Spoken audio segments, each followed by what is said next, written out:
The world moves so fast there's almost no time for history. It seems like years ago that we were hearing that Trump was colluding with Russia, that he wouldn't have won the election without Russia, that his whole presidency was a kind of Putin plot. Well, there's now serious evidence that it was the Clinton campaign and Hillary Clinton acolytes that were directly involved in the generation of what has proven to be a conspiracy. Untrue. Think about how much media you watched. Me, a person who I would think, broadly speaking, is from the left, a liberal, certainly not a Trump supporting Republican, with respect to those of you that are, I find myself in awe, gobsmacked, flabbergasted and startled by these revelations that Russiagate was a Democratic conspiracy. Let's unpack that now with the help of Glenn Greenwald. A lawyer for Hillary Clinton's 2016 campaign was indicted on Wednesday with one felony count of lying to the FBI about a fraudulent Russiagate story he helped propagate. We have to recollect just how prevalent this story was. Every late night talk show, all over the news, it was just, you were bombarded with it. It qualifies as collusion. The product of collusion. And collusion? And my personal perspective is, I want the world to be better. I want to believe that the Democratic Party are reliable, that they are the party of inclusivity and diversity and truth and social justice and all great positive ideas. What my concern is becoming is that these are totemic issues pushed to the forefront to mask ordinary, regular corruption. Like the Russiagate thing, the Hunter Biden laptop, all of that stuff. Like, there are people that just absolutely believe that that's true. And when you watch something like that Social Dilemma documentary that says we all live in bubbles where we feed off certain types of media, it's becoming like there's becoming a deep bifurcation with people over here believing in this reality, people over here believing in this reality. And in a sense, we need to come together to form a collaborative vision for what America is, or accept that you can't have nation states anymore, that you'd be better off with separate confederacies, separate independent places where people can believe in their own separate truths, because truth is complex, but lies are obvious, and Russiagate was a lie. Michael Sussman was charged with the crime by special counsel John Durham, who was appointed by former President Trump to investigate possible crimes committed as part of the Russiagate investigation, and whose work is now overseen and approved by Biden Attorney General Merrick Garland. Sussman's indictment is the second allegation of criminal impropriety regarding Russiagate's origins. In January, Durham secured a guilty plea from an FBI agent, Kevin Klein Smith, for lying to the FISA court and submitting an altered email in order to spy on former Trump campaign official Carter Page.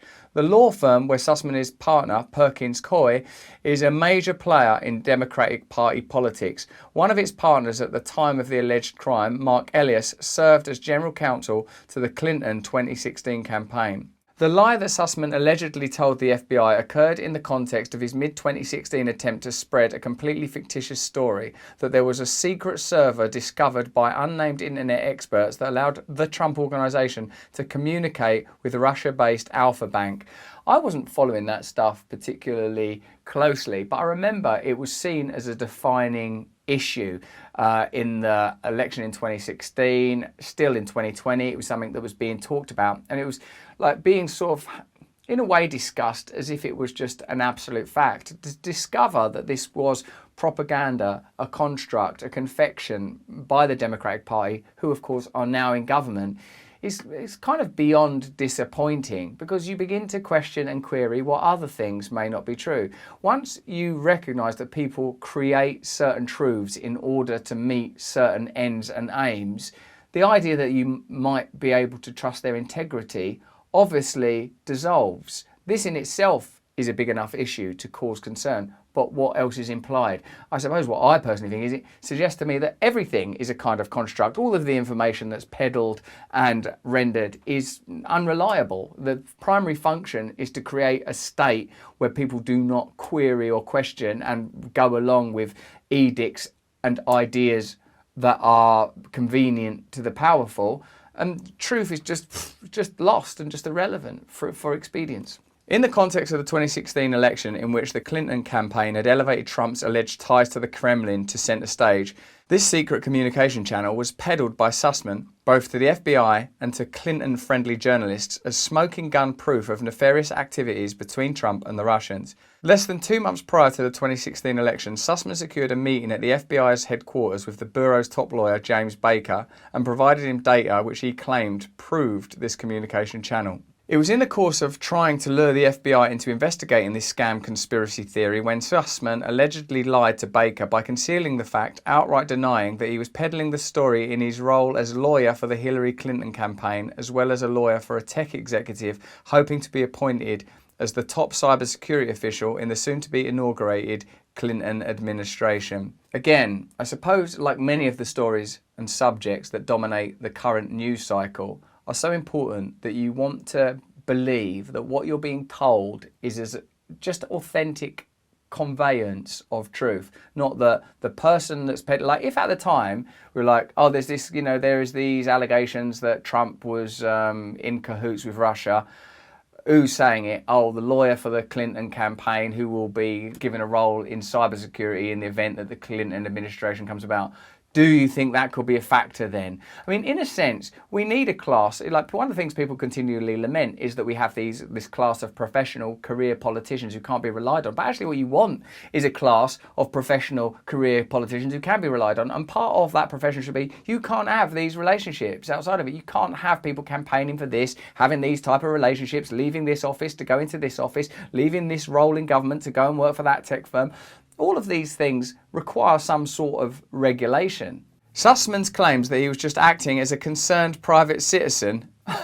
Look, I'm just a concerned private citizen, just like any. I'm just a regular Joe that's currently working as a lawyer for the Clinton campaign, just a mum and pop operation. Then I'm going to be just a regular guy, a regular Joe six-pack, heading up cybersecurity for the Clinton. I've got no skin in the game.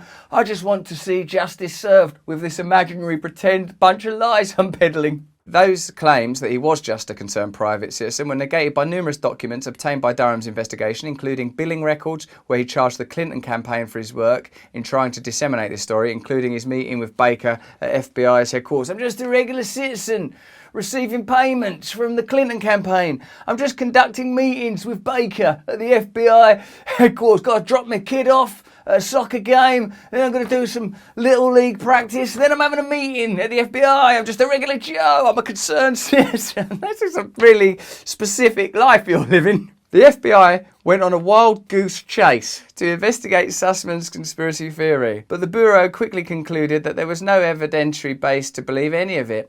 It has long been known that the Trump Alpha Bank story was a fraud. A report issued in December 2019 by the DOJ Inspector General revealed that the FBI investigated whether there were cyber links between the Trump Organization and Alpha Bank, but concluded by early February 2017 there were no such links. So from 2017 onwards, why was it still being peddled? Because it was a good idea. It was a good idea. The whole dislike of Trump from the left was based on, this guy's corrupt, this guy's an idiot, this guy's a liar. And what's the alternative?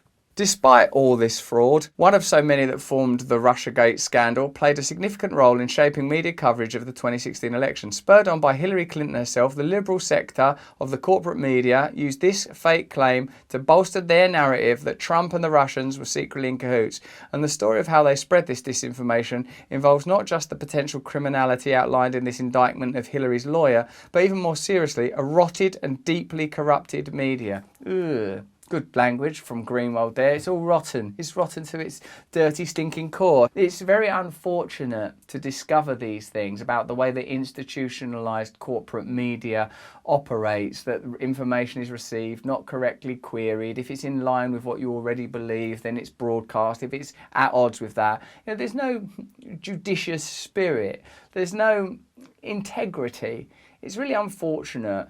Whether you look at, if you look at the political relationships they have, corruption, they've got political alliances. Then you look at the commercial relationships they have with people that advertise. Oh, pharma companies advertise on there, so we're not going to say nothing about that. Oh, big food, they advertise, and we're not going to say anything about that. So its actual function of communicating information to you, me, us, the people, well, that's just pure theatre, just pure theatre, you can sort of only ever, you might as well watch it the same way as you watch wrestling or something and go, well, I enjoy this, but I know it's made up. According to internal emails obtained by Durham's investigators, the researchers with whom Sussman was working warned him that the information was woefully inadequate to justify the claim that Trump was secretly communicating with the Russian bank, and that only animus against Trump would lead someone to believe that this evidence supported such a claim.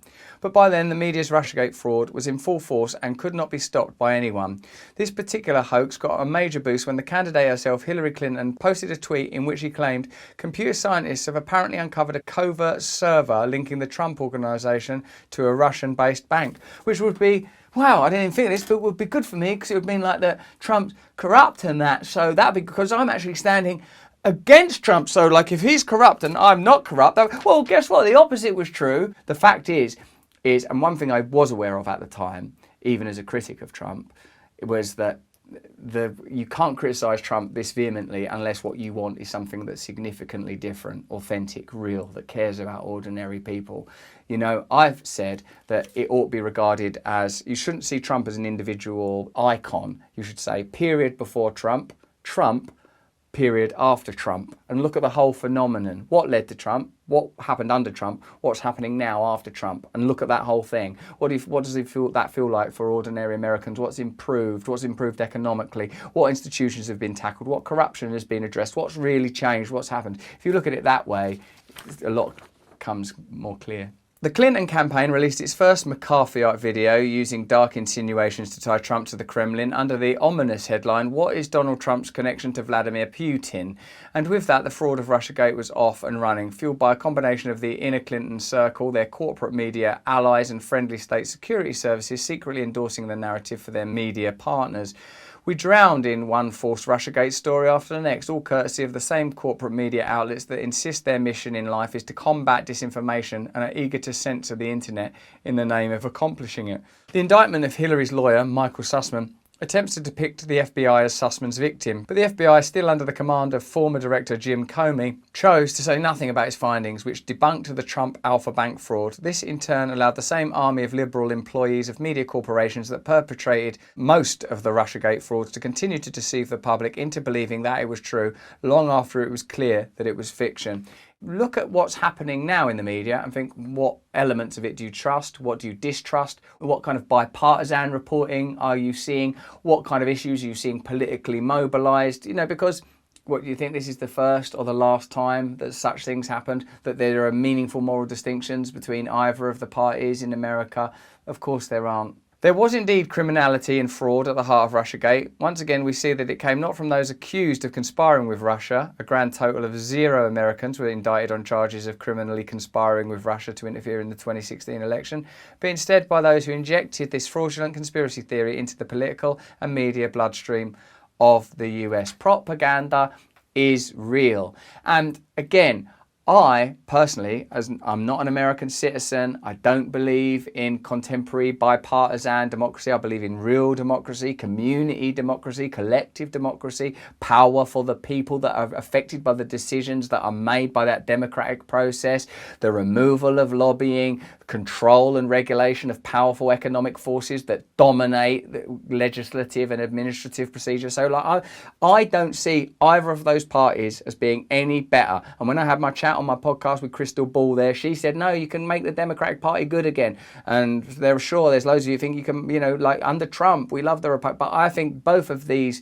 beasts are of no value to ordinary folk like you and me, and never will be until the relationships between government, media, big tech, big business are properly investigated, until there's some real regulation, until there's a commitment to authenticity, truth, open-mindedness. You might think, I don't go far enough in saying things, or I represent this side, or I'm a mouthpiece for the elites, or all sorts of stuff. I read the comments, you know what I mean? But the fact is, I'm a bloke.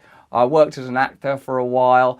I just say what I see within the limitations that I have. I'm not working for anybody else. I'm not paid by anybody else. I've got no interest in any particular outcome other than the betterment of human society, the betterment of our individual experience. I don't want more power. I don't want more money. What I want is more truth, more freedom for me, more freedom for you. You can't have one without the other. all you can have within those confines are different flavors of tyranny. And if your version of truth is oppressing other people's truth, if your version of victory is that you get to be the perpetrator rather than they get to be the perpetrator, then that's not something that interests me. Real values drawn from somewhere deeper than these superficial systems. If you agree, tell me in the comments below. If you disagree, let me know that as well. If you're worried about the tattoo, for example, and that means I'm deeply embedded in the Illuminati, which, I mean, how would that happen? What's the purpose? Talk me through it in details, where it all leads to. You know, like, put that into the comments as well. Like, subscribe, listen to my podcast, Under the Skin, Luminary, Apple. You can get it there wherever you are in the world. If you like this video, have a look at this one where we go a little bit deeper into similar issues. If you need to meditate now, have a look at this guy. This will give you a good idea of how to get a bit deeper. Most importantly of all, sign up to my mailing list, russellbrand.com, so we can remain in direct communication and stay civil. Thank you very much. God bless America.